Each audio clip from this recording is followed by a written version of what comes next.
është makineria e friksimit të qytetarëve. Kjo makineri përbëhet nga vrasë serial.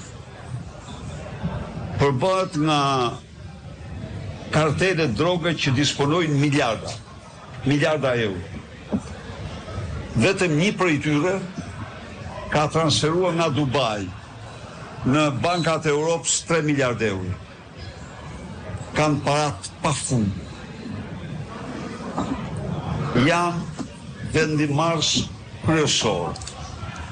Emrojnë ministra, emrojnë drejtor.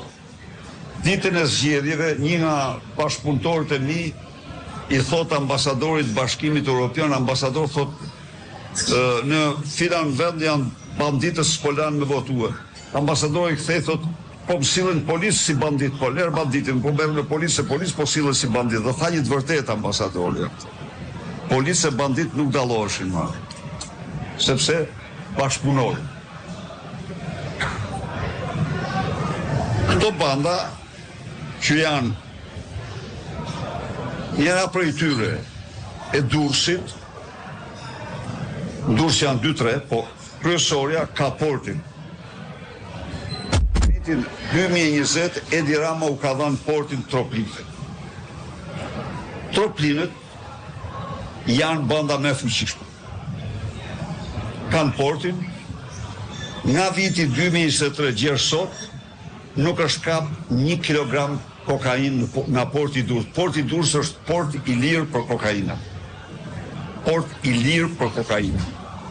Ndërkohë Elbasanin e kontrollon një kartel tjetër, karteli Çela, i cili kontrollon heroinën. Heroina para se të filloj kokaina, heroina ka qenë rruga kryesore, Shqipëria ka qenë rruga kryesore e heroinës, që vjen nga Turqia, Afganistani dhe këto vende. Që vjen nga këto vende. Ky klan ka heroinë.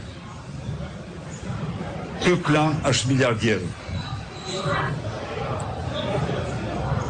Këta japin pensione. Këta lidhin rrogët. Këta paguajnë. Janë zotër të padiskutueshëm të qyteteve, edhe në fshatra. Po këta kanë kontroll të plot shefat e policisë, gjykatësit, prokuror. Për shembull, në Prenjas, e kemi me regjistrim, shefi i komisariatit Prenjasit thriste një nga një qytetarët dhe u thoshte se ju duhet votoni për Sara Milën. Sara Mila njeriu më i panjohur. Sa kishte dëgjuar kush emrin kur, por e martuar me një njeri të afërt me bandën. Do votoni Sara Milën.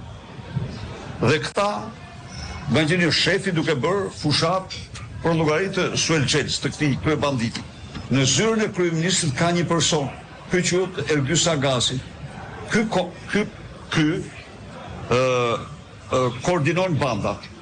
Për shembull, këtij të Elbasanit, jo Kors, jo bandave të Kors, po këtij të Elbasanit i kanë dhënë dhe Korçën. Shumë i fuqishëm, ky është shumë i pasur. Dhe ky kontrollon dhe Korçën. Shkodra por ka Bajrin, që janë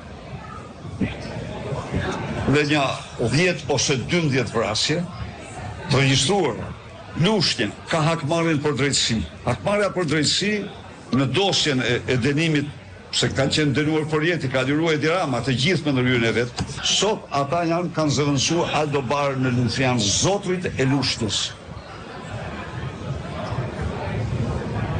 Ta mori futi ky stejuar në djalit, o rikëshyti në listë të mbyllur dhe vet me banda të armatosura punoj për kandidat të tjerë.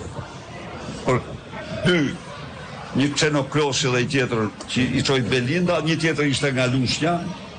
Pra, këto ishin zgjedhjet. Dhe si në çdo farsë, sepse ligji çdo farse është se gjithmonë më shumë i shtohen votat diktatorit. Po të marrësh zgjedhjet e Lukashenkos dhe të Putinit, ata nga një zgjedhje tjetër shkojnë duke rritë përqindjen e fitimit.